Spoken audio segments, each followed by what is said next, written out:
Hello guys, welcome to my YouTube channel God buddy. आज के हम इस वीडियो ट्यूटोरियल में हम HTML टेबल टैग के बारे में बात करेंगे। HTML टेबल टैग को बेसिकली हम क्यों यूज़ करते हैं। HTML टेबल टैग को बेसिकली हम जो भी हमने अपनी वेबसाइट में जो डाटा हमने टेबुलर फॉर्म में दिखाना होता है उसके लिए हम HTML टेबल टैग का हम यूज़ करते हैं। जैसे कि किसी भी स्टूडेंट का डाटा है उसको हमने टेबुलर फॉर्म में हमने अपनी वेबसाइट पे हमने शो करवाना है, तो उसके लिए हम टेबल टैग का हम यूज़ करेंगे। तो चलिए हम टेबल टैग को हम प्रैक्टिकली करके देखते हैं।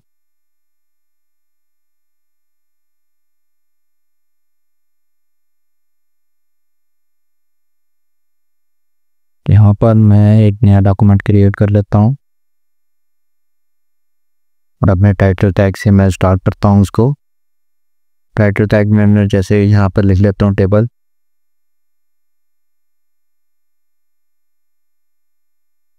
और बॉडी टैग में सबसे पहले फाइल को सेव कर लेता हूँ, जैसे टेबल 1.html। फाइल को सेव किया। अब मैं अपने टेबल टैग का स्टार्ट करता हूँ। जो भी हम टेबल टैग का हम काम करेंगे वो इस टैग के अंदर ही करेंगे, टेबल टैग के अंदर। तो सबसे पहले हमारे पास आता है टेबल। टेबल के बाद आता है हमारे पास टीआर टैग। टीआर टैग को हम बेसिकली रिप्रेजेंट करते हैं टेबल रो से। फिर हमारे पास रो के बाद हमारे पास आते हैं कॉलम्स। कॉलम्स के लिए हम यूज़ करते हैं टीडी टैग। तो अब टेबल के बाद हमारे पास आती हैं रोज़। रोज़ के लिए हम यूज़ करेंगे टीआर टैग का। टीआर टैग में मैं बेसिकली 2 रोज़ मैं दूंगा, जैसे कि मैं रोज़ के लिए टीडी का यूज़ करूँगा। तो इसमें एक यहाँ पे लिख देता हूँ एक और रो में यहाँ पर क्रिएट करूँगा, कॉलम क्रिएट करूँगा इसी रो के अंदर टीडी जैसे कि मैं यहाँ पर लिख लेता हूँ पी। एक और रो में यहाँ पर बनाऊँगा सेम एज इट इज़। मैं इसी भी कॉपी कर लेता हूँ, Ctrl+C Ctrl+V।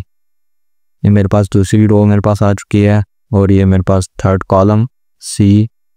और यहाँ पर जैसे कि मैं लिख लेता हूँ यहाँ पर D। ये मेरे पास 2 रोज़ मेरे पास आ चुकी हैं और 4 मेरे पास कॉलम्स आ चुके हैं। जो मैं सेव किया, ब्राउज़र डिस्क्रिप्शन में लॉन्च करके दिखाता हूँ आपको।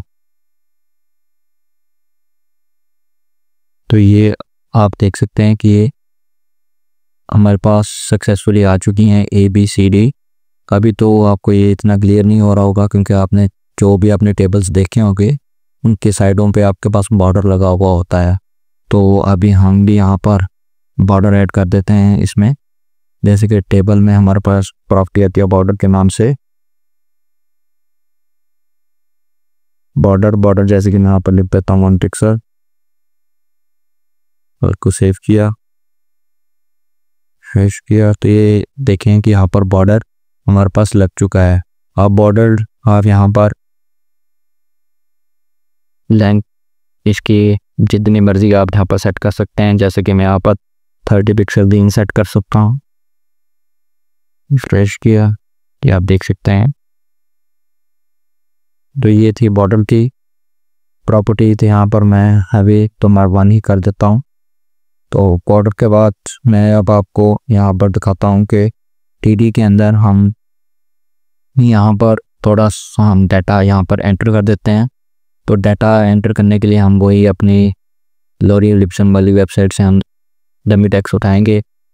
तो इसके लिए हम यहाँ पर लिस्ट पे हम जाएंगे, यहाँ पर लिस्ट को जनरेट करेंगे। तो लिस्ट में से हम कुछ भी हम डमी टेक्स्ट हम यहाँ से कॉपी कर देते हैं। जैसे कि मैं ये एक लाइन में यहाँ से कॉपी कर लेता हूँ, Ctrl+C, और यहाँ पर मैं पेस्ट कर देता हूँ। तो V अब सेम एज इट इज़ इस फाइल को सेव करता हूँ। ये देख सकते हैं आप। अब मैं ऐसे ही इसमें मैं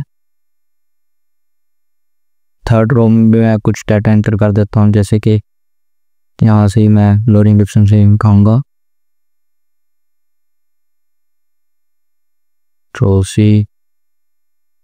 थर्ड रो में भी मैंने अपना डाटा कुछ एंटर कर दिया है। अब मैं फाइल बी में भी कुछ अपना डाटा एंटर करूँगा। तो उसके लिए मैं यहाँ से ही मैं अपने वेबसाइट से कुछ डाटा यहाँ से उठा लेता हूँ। जैसे कि ये डाटा मैं यहाँ से उठा लिया है, ये कॉपी कर लेता हूँ इसी को, कंट्रोल सी।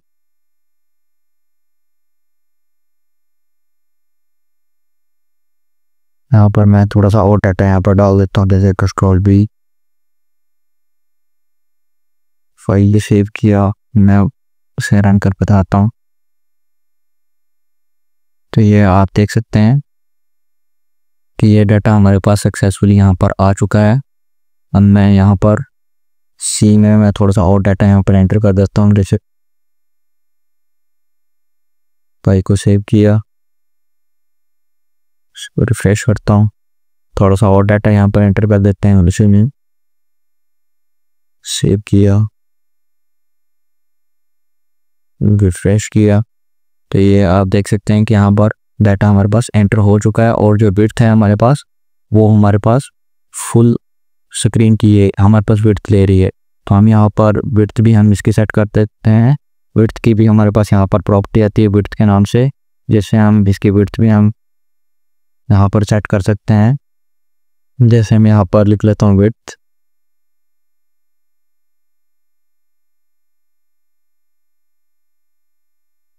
जैसे कि मैं इसकी दे देता हूँ 300 पिक्सल। आप अपनी मर्जी से भी यहाँ पर सेट कर सकते हैं।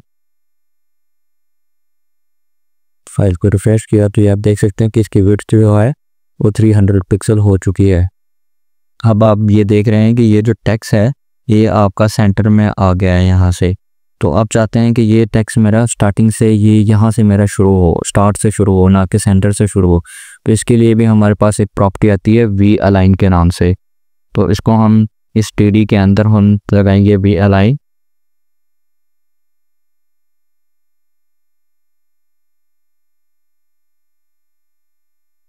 इसमें मैं जैसे ही लिख देता हूँ टॉप, इसमें हमारे पास 3 वैल्यूज आती हैं, एक होती है टॉप, एक होती है मिडल, एक होती है डाउन। अब जैसे मैंने यहाँ पर टॉप लिखा है, फाइल को रिफ्रेश करूँगा तो ये मेरे पास जो डाटा होगा ये मेरे पास टॉप पे आ जाएगा, यहाँ पर यहाँ से स्टार्ट होगा। ये देखिए ये जो मेरा डाटा है यहाँ, ये मेरे पास स्टार्टिंग से स्टार्ट हो रहा है। जैसे मैं यहाँ पर डाउन लिखूँगा तो ये मेरे पास डाउन से मेरे पास डाटा शो करवाएगा। तो ये थी मेरे पास बी अलाइन की प्रॉपर्टी। अब मैं आपको यहाँ पर एक चीज़ और बताऊँगा जो कि है यहाँ पर हमारे पास सेल पैडिंग और cell spacing. Cell padding basically क्या होती है? सेल पैडिंग बेसिकली ये होती है कि ये जो हमारे पास जो डाटा है, ये जो भी हमने डाटा यहाँ पर टेबल में एंटर किया है, ये सारे का सारा बॉर्डर के साथ चिपका हुआ है। हम चाहते हैं कि इसमें ये बॉर्डर से हमारे पास थोड़ी सी स्पेस आ जाए, ये बॉर्डर से थोड़ा सा हट के हमारे पास शो हो सारे का सारा डाटा। तो स्पेस डालने के लिए हमारे पास यहाँ पर आती है सेल पैडिंग की प्रॉपर्टी। सेल पैडिंग बेसिकली हमारे पास ये अंदर से हमारे वर्किंग करेगी। ये अंदरून का जो हमारे पास जो टेक्स्ट है इसमें ये स्पेसेस डाल देगी, ये बॉर्डर से थोड़ा सा इसको दूर कर देगा, ये जो है ये प्रॉपर्टी टेक्स्ट को। अब मैं आपको लगा कर बताता हूँ सेल पैडिंग। सेल पैडिंग में जैसे कि यहाँ पर लिख लेता हूँ 10 पिक्सल, को सेव किया तो ये आप देख सकते हैं कि ये जो टेक्स्ट है ये बॉर्डर से दूर हो गया है सेल पैडिंग की वजह से। तो सेम एज इट इज़ हमारे पास एक और प्रॉपर्टी आती है सेल स्पेसिंग के नाम से। सेल स्पेसिंग अब क्या काम करती है? सेल स्पेसिंग हमारे पास ये जो हमारे पास ये जो बॉर्डर है, ये जो आप लाइन्स देख रहे हैं, ये इनमें हमारे पास गैप आ जाएगा और वो गैप सेल स्पेसिंग की वजह से आएगा। अभी मैं आपको यहाँ पर करके दिखाता हूँ। जैसे मैं यहाँ पर अपने प्रॉपर्टी का यूज़ करता हूँ सेल स्पेसिंग,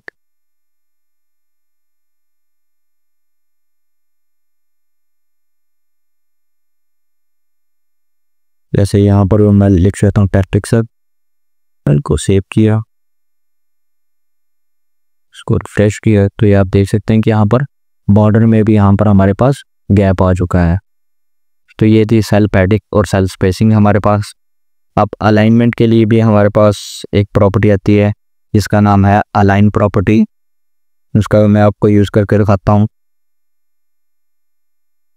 उसके लिए हम यहाँ पर लिख लिए अलाइन।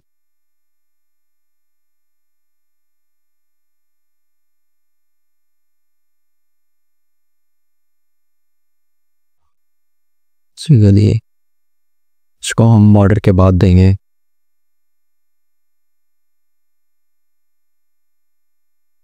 अलाइन में भी मेरे पास 3 वैल्यूज़ आती हैं। बाय डिफ़ॉल्ट जो होती है वो हमारे पास लेफ़्ट होती है। ये बाय डिफ़ॉल्ट अभी तो मेरे पास लेफ़्ट ही है। अभी मैं इसको सेंटर में भी कर सकता हूँ, राइट पे भी कर सकता हूँ।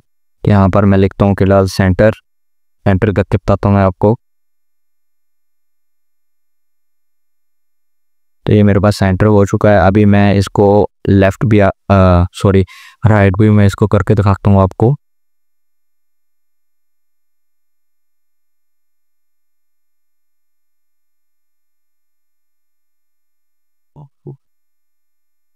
तो ये आप देख सकते हैं कि ये जो आपका टेबल है ये राइट हो चुका है।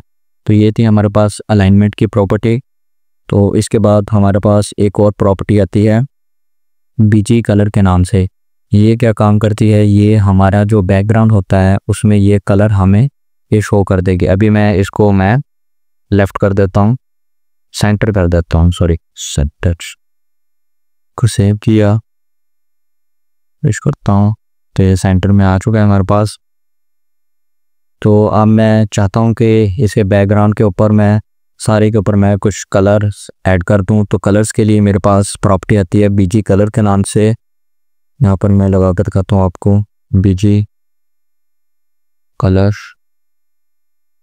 कलर में भी आप यहाँ पर यू नहीं देंगे। जैसे हम यहाँ पर कलर सेट कर देता हूँ पे, इसको सेव किया, इसको मैं रिफ्रेश करता हूँ कि आप देख सकते हैं कि ये जो इसका बैकग्राउंड कलर है ये पिंक हो चुका है सारे के सारे टेबल का। अब अगर आप चाहते हैं कि ये मेरे पास हर एक सेल का मेरे पास ये जो डाटा है ये मेरे पास हर एक सेल में जो मेरे पास कलर है वो मेरे पास डिफरेंट शो हो, तो उसके लिए आप हर एक टीडी में जाकर ये बीजी कलर आप सेट करेंगे। जैसे कि मैं यहाँ पर इस टीडी में आकर मैं बीजी कलर में यहाँ पर सेट कर देता हूँ, बीजी कलर। जैसे मैं यहाँ पर दे देता हूँ 10, तो सेव किया, इसको रिफ्रेश करता हूँ। या देख सकते हैं इस वाले सेल में ये 10 हो चुका है और बाकी वाले सेल में ये अभी पिंक ही है। अगर आप चाहते हैं कि ये पूरी एक रो के अंदर ये सेल सी में भी और सेल डी में भी ये पूरी एक रो के अंदर एक ही कलर हो, तो उसके लिए आप इस टीआर वाले टैग के अंदर आप पीजी कलर को अपने को सेट करेंगे। जैसे मैं यहाँ पर सेट करके दिखाता हूँ आपको पीजी कलर। जैसे मैं यहाँ पर लिख देता हूँ येलो, फाइल को सेव किया, मैं इसको रिफ्रेश करके आता हूँ तो ये आप देखेंगे कि इसका कलर येलो हो चुका है। यहाँ पर मैंने इस टीडी में मैंने 10 सेट किया हुआ था तो वो 10 नहीं हुआ। यहाँ पर दूसरे वाले टीडी में ये पिंक सेट हो, येलो हमारे पास सेट हो चुका है कलर। तो अभी मैं यहाँ पर आपको इस वाले टीआर में मैं आपको सेट करके बताता हूँ बीजी कलर। तो यहाँ पर मैं लिख देता हूँ जैसे कि 10 भी बेसिकली एक कलर का नाम है। यहाँ पर ये सी और डी में ये 10 कलर हो जाएगा। रिफ्रेश किया तो आप देख सकते हैं कि यहाँ पर सी और डी में 10 कलर हो गया है। आप हर एक सेल में भी आप डिफरेंट कलर दे सकते हैं, हर एक रो में भी आप कलर दे सकते हैं सेम एज इट इज़, जैसे ये मैंने आपको दे के दिखाया है। टीआर में अगर आपने एक पूरी रो में सेम कलर देना है तो आप टीआर में बीजी कलर का यूज़ करेंगे। अगर आपने हर एक सेल में डिफरेंट कलर देना है तो आप टीडी में बीजी कलर का यूज़ करेंगे। अगर आपने पूरे टेबल के बैकग्राउंड के ऊपर कलर सेट करना है तो आप बीजी कलर को टेबल के अंदर आप यूज़ करेंगे। तो आज की वीडियो में आपने देखा कि कैसे हमने अपने टेबल टैग को हमने सीखा आज की वीडियो में। तो हम अपने आने वाले नेक्स्ट लेक्चर में भी मैं आपको टेबल टैग के बारे में ही बताऊंगा। तो अगर आपको हमारी वीडियोस अच्छी लगती हैं तो हमारी वीडियोस को लाइक किया करें और हमारे चैनल को सब्सक्राइब ज़रूर करें। मिलते हैं अपनी नेक्स्ट वीडियो में। Thank you.